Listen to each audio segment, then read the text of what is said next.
நேற்று ஒரு வீடியோ பார்த்தேங்க. ஒரு அம்மா என்ன மாதிரி கலர், அவங்க வந்து பேசுகிறது ஐயர் பாச மாதிரி இருந்துச்சு. யாராக இருக்கும்னு எனக்கு தெரியல. ரொம்ப ஆவேசமாக பேசிகிட்டே இருந்தால் கேட்கக்கூடாது. வீட்டுக்கு குழந்தை ஆசுவாசப்படுத்திக்கட்டும்.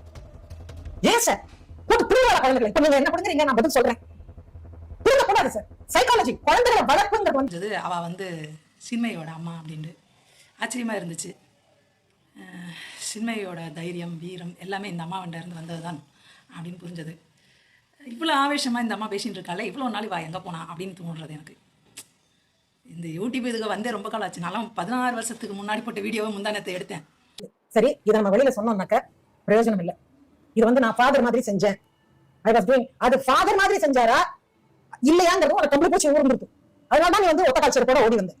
நம்ம வாழ்க்கையில் அடுத்த கட்டத்துக்கு போனால் கேள்வி கேட்காம கடந்து போயிடணும். நாளைக்கு நம்ம பெரிய ஆள் ஆகிட்டோம்னா நம்ம அந்த நேரம் சொல்லிக்கலாம் அப்படின்ற மாதிரி இவங்க இந்த பொழுதை கடந்து போயிருக்காங்கன்னா வச்சுக்கிடுவோம். அதனால இவங்களுக்கு வாய்ப்பு எப்பயோ கிடச்சிச்சு, ஏன் விட்டுட்டா அப்படின்லாம் எனக்கு தோன்றுறது. எல்லாத்தையோட அப்படி நான் பார்த்துக்கிட்டு இருந்த ஒரு கணம் இருக்குங்க. அது என்னன்னா, கலைஞரை இந்த அம்மா புகழ்ந்த விதம். இது வரைக்கும் கலைஞரை இப்படி யாருமே புகழ்ந்ததில்லை.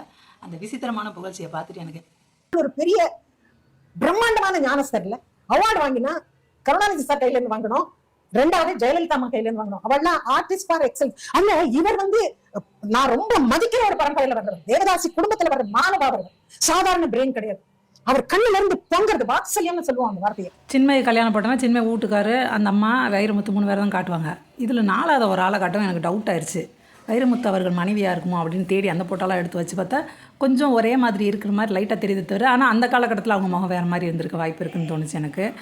அதோட இது சின்மை அம்மாவாக இருக்க அதிகபட்சம் வாய்ப்பு இருக்குது அப்படின்னு எனக்கு தோணுச்சு. இருக்கிற பல்லெல்லாம் எல்லாரும் காட்டின்னு இருக்கா. சின்மை பயங்கரமாக பல்ல காட்டுறா, அவள் அம்மாவெல்லாம் பல்ல காட்டுறா பயங்கரமாக.